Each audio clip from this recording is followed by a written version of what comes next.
Travellers from around the world have ventured to northeast South Australia to experience life as a drover. They've left the 21st century behind for a dusty few days on the Great Australian Outback Cattle Drive.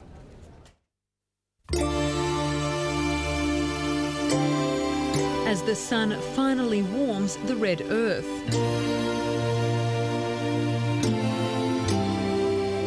Open the gateway to the outback. As tourists wake along the Udnadatta track, they prepare for a day of herding cattle the old-fashioned way.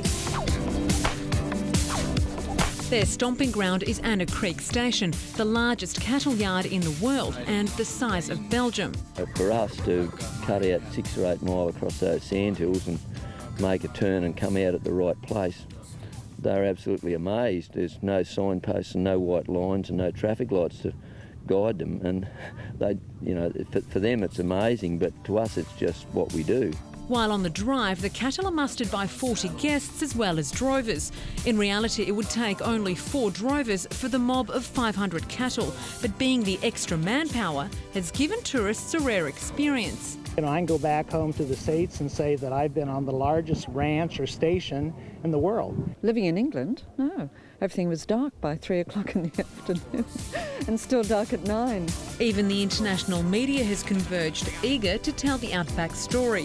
You have a big space, empty of people. Initially, in this place it's possible to see. The drive lasts 6 weeks and tourists are brought in for 5-day stints, costing $3,200.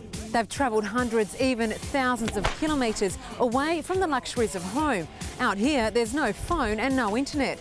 Yet these tourists say they wouldn't have it any other way. And when you take a look at the vast outback surrounding them, it's not hard to see why. We're not contactable out here, and we can just be with the cattle and with the horses and with the people and look at the sunsets and the sunrises, look at the stars and the space. It's just beautiful. The South Australian Tourism Commission is busy running the event to make it a first-class experience. We're in the middle of nowhere in beautiful Anna Creek Station, and we have to bring in everything, whether it's the toilets, the tents, the food. But above all, it's the scenery, it's the things you actually capture in the moment. In the moment you'll never see again. You'll never see again. The drovers hail from cattle stations across the country. They're on hand to show tourists what life in the outback is all about.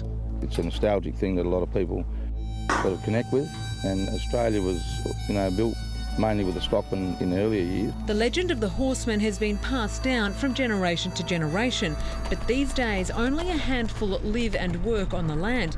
Boss drover Bill Willoughby is one of them. Many of us that live out here on the land and so forth, we don't realise how big a gap there is between ourselves and suburbia anymore.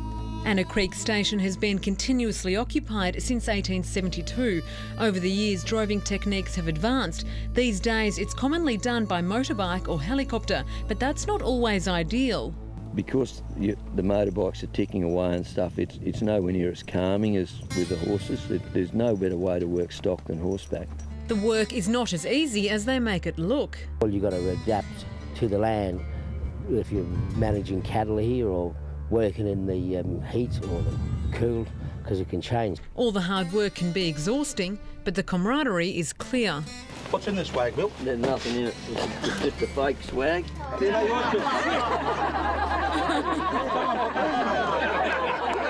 Aaron Ryan is a drover from Queensland and is used to herding cattle along the highway. I've grown up around horses and cattle all my life, and just sort of a sense of freedom out here and a sense of adventure. Drover Bridie Ferguson from the Flinders Ranges loves sharing the experience.